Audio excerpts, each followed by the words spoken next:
Hey everyone, Dave from BC Bushcraft, and welcome to another video. I haven't done a video for a little while, and I thought I would do a channel update, tell you guys what's going on with me. I wanted to do a little bit of a reflection on my solo survival video. I'm coming up on 10,000 subs, which is a very big number, and I wanted to talk to you guys about that. I also want to introduce a new series to you guys, which I'm calling BushTalk, and just go over a few things and tell you what's going to go on, what's the future for the channel, and just kind of get you guys back into BC Bushcraft, because I haven't really produced much videos. But there's a few reasons for that, and I might as well just start there and just give you a channel update and what's been going on. So basically the summer has been pretty rough in BC. Some of you guys know that we've had really bad fires throughout the summer. We've actually had the worst fires recorded in history, I think in size, that there's ever been recorded. The fire ban's been on for quite a while, and there's been really bad smog all over BC, even into the States, into I think Washington and Oregon. And even Vancouver Island was covered with smog for a couple weeks, and it's just started to clear up. So I haven't really been wanting to go into the woods. You know, I can't make a fire. I still can't make fire. The smog has lifted, but you know, there's something that the summer hasn't been the greatest for the outdoor stuff, at least in the month of July and August. I haven't really been getting out and doing the videos because I haven't really wanted to. I've also been working quite a bit. That's just my dog making noise in the background. I've been working quite a bit. I landscape, and I work for a painting company. So the landscaping I do is as a side job for myself. So I'm basically working two jobs, and I am quite tired. And you know, the summer is when I make most of my money. So I haven't felt like doing much bushcraft stuff, and also the weather just hasn't been nice. It's been smoggy, and the fire ban, all that combined, I haven't really felt like getting out and doing videos. So the fall, you know, is coming up, and I do have plans to kick off some more overnights. And you know, I want to launch this new series, Bush Talk, which is basically just a platform for me to talk about bushcraft, about outdoor skills, and just videos where I discuss something. And I'm not really going to be showing skills, but doing what I am right now, just kind of sitting in the forest and going over, you know, skills or perspectives or philosophies, whatever I feel like talking about. And I'm going to leave the conversation very open-ended and just kind of go over anything that I really feel like or that you guys are interested in.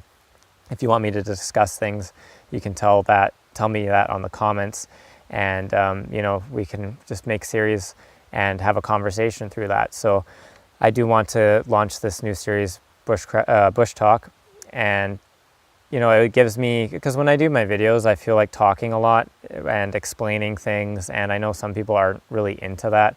So I thought that I might as well just make something separate as well that will go more into depth on certain things, because I do have a lot to say about some things that I can't really fit into videos, or I don't have enough recording time to fit into videos, and sometimes things just get cut, and you know, I just basically film the fun stuff. So yeah, so I'm going to be launching that new series, which is pretty cool. I also thought that, you know, I would want to go over my solo survival video that I've done, you know, I don't know, 4 months ago or something like that as well. So this year in January, I'm pretty sure I started with around 1,200 subscribers. At that time period, I had been shouted out by Bushcraft Bartons, which was pretty cool. It started to pick up a little bit of steam. I've already had my channel for over 2 years now. And in Christmas time, yeah, like I said, I had 1,200 subscribers, and I got shouted out by a big channel, big influential channel in bushcraft. And I really wanted to kind of like step my game up and produce something that was a little bit higher level. When I went to film the solo survival video, I had in mind that I did want to try to create something that was more of a flagship video to get people to check out my channel, because I thought that I had a lot of good stuff on there that just wasn't getting seen by many people. So I really wanted to create something that people could find me with. I didn't expect it to get as much success as it has at this point. I did, you know, it was a real video, and it was a really hard one to do. And I also really wanted to do a video that tested my skills. So the survival video, I only brought like 5 items or something like that. I didn't bring any food, I didn't bring any sleeping gear, and I basically made a survival shelter and tried to stay in it overnight. In the springtime, it was like the wet season in Vancouver Island. I know that you guys watch like Alone and stuff like that, and you know that Vancouver Island is really hard around those times of years because of how wet it is. So it was a very challenging challenge for me. It wasn't easy.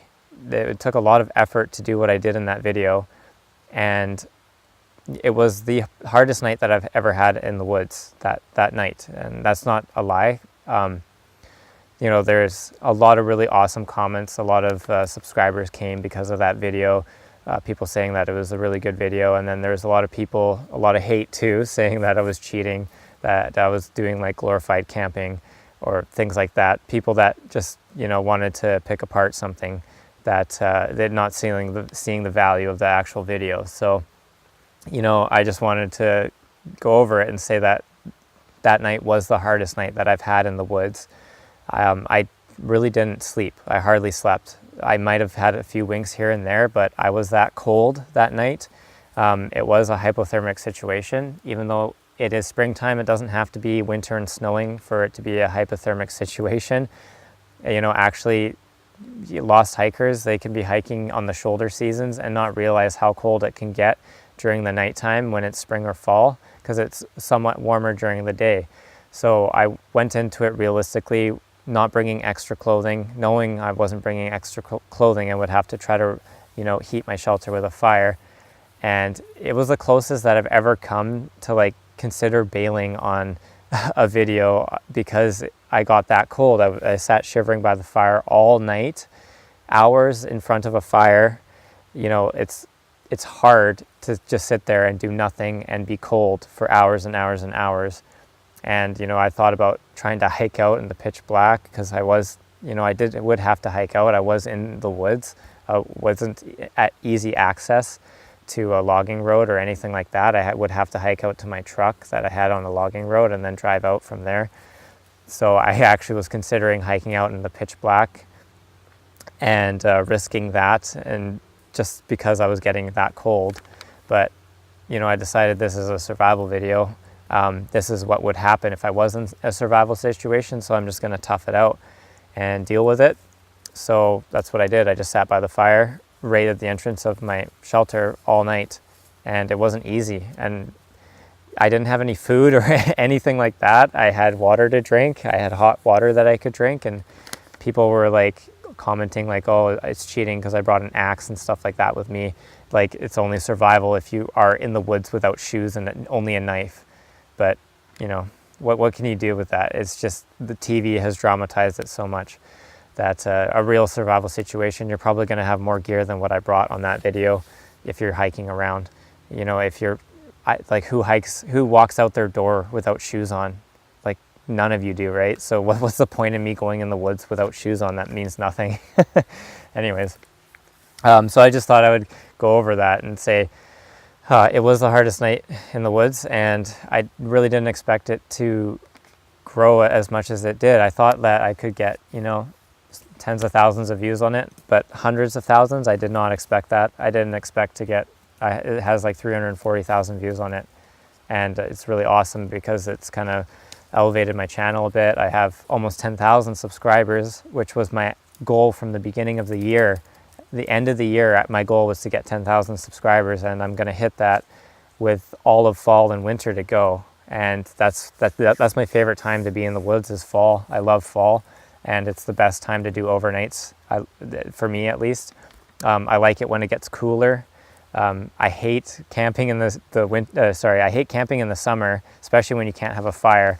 It just kind of defeats the whole fun. Like, fire is half the fun of bushcraft for me. So I'm really excited as soon as the fire ban is lifted, because the fire ban is still in effect. I'm going to get out and do a solo overnight.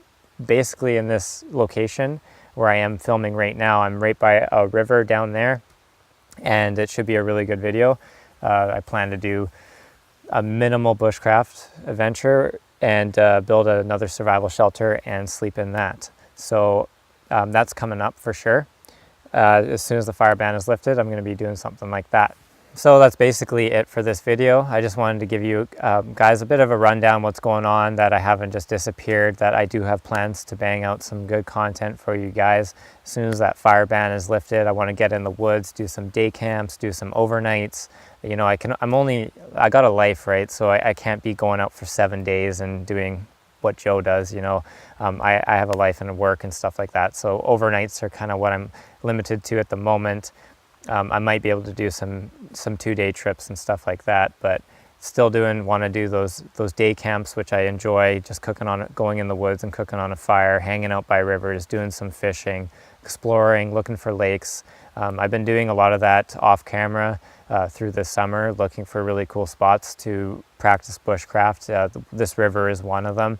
It's a really, really beautiful river, and I found some nice lakes that are kind of out there, some lakes that people don't really go to, out down some logging roads and things like that. So I want to vary it between doing trips along riversides, by lakes, with fishing. You know, I want to vary it with bringing tarps, not bringing tarps, maybe some hammock camps, and we'll just have some fun when fall comes. And I think you know, I'm just waiting for that fire ban to be lifted, for some nice rain to come. I'm actually excited to get some rain. You know, I enjoy camping in the rain. I'm not afraid of rain. I like the rain. So that's what I've got planned for the future of this channel. And I really, really appreciate all of you that have subscribed and have commented and liked my videos. It's kind of motivated me to continue on. And now I have a really good subscriber base. So it just makes me want to do more content and bang out more videos. And you know, when winter comes, my work is kind of based off seasonal stuff. So when that season comes, work slows down and I can get out more, get more content to you guys. And yeah, so that's what I have in store for the channel. You know, I'm going to launch this new BushTalk series, which should give you guys a rundown on how I think about things and some perspectives, and we'll, you know, talk through whatever I feel like talking about. So that new series is coming up. And just thank you for everything that you have done, and thanks for watching the videos. So until the next video, I hope you guys have a great day. This is Dave from BC Bushcraft. Please comment, like, subscribe, and share, and all those good things. So I hope you guys have a great day.